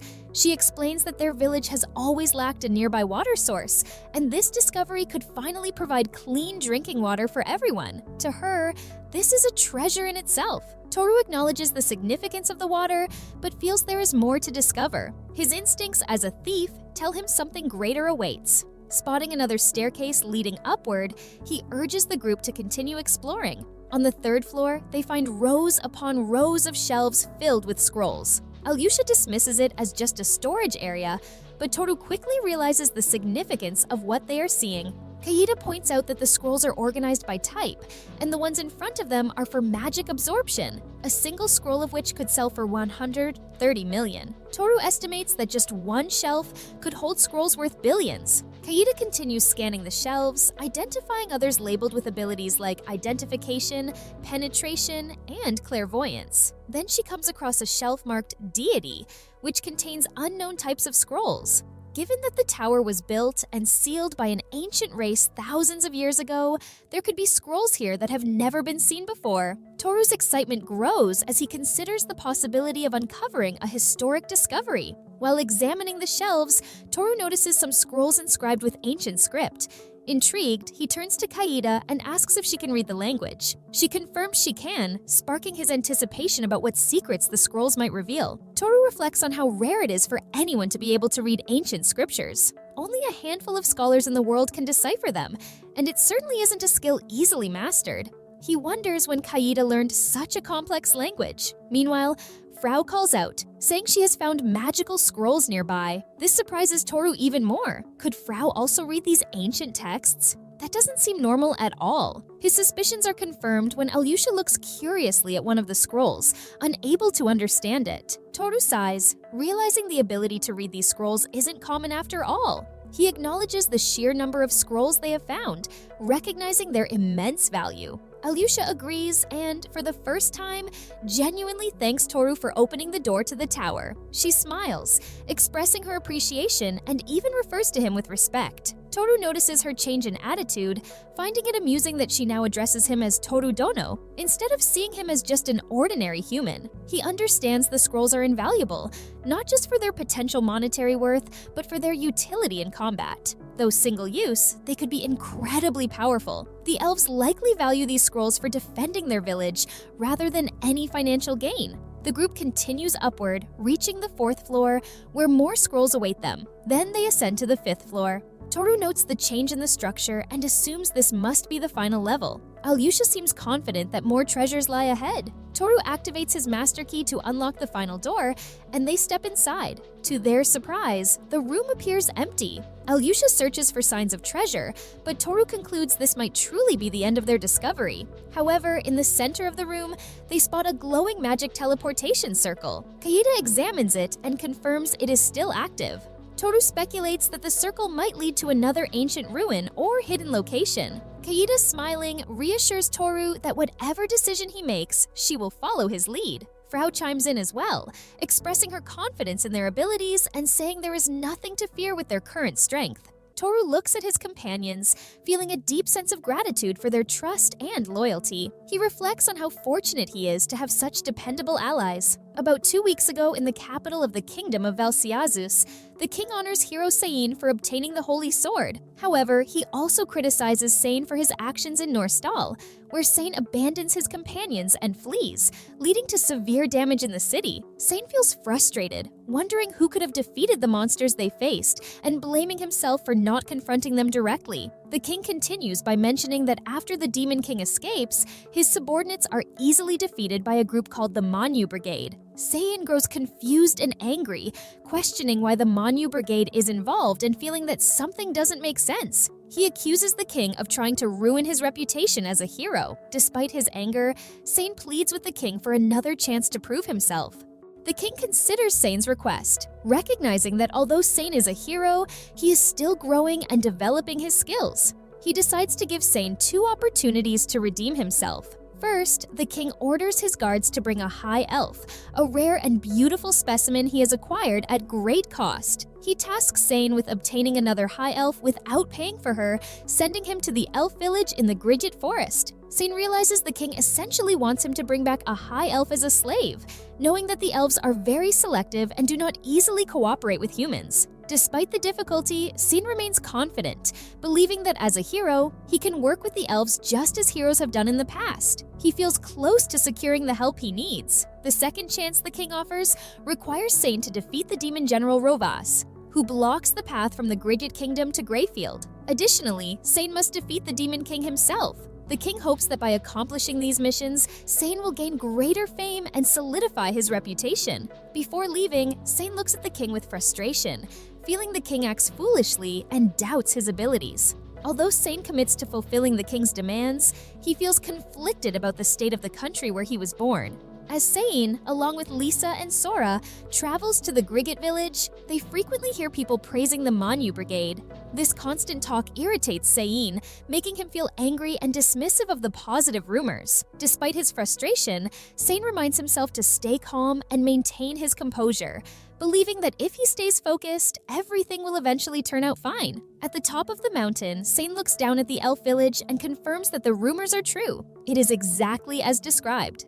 The sight of a towering structure catches everyone's attention. The tower stands tall and majestic, so beautiful that it seems like something out of a dream. Sane can't deny its allure and remembers hearing that it is an unexplored ruin. The thought of entering such a place fills him with ambition. If he can gain access to the tower, he might uncover rare artifacts and treasures. Along with his plan to secure a high elf, this seems like the perfect opportunity to achieve both goals at once. Sane feels confident that, as heroes, they will be warmly received in the village. After all, the elves have every reason to ally with them against the Demon King, a shared enemy. Reassured by this belief, Sane leads Sora and Lisa toward the elf village, ready to claim both the treasures and his prize.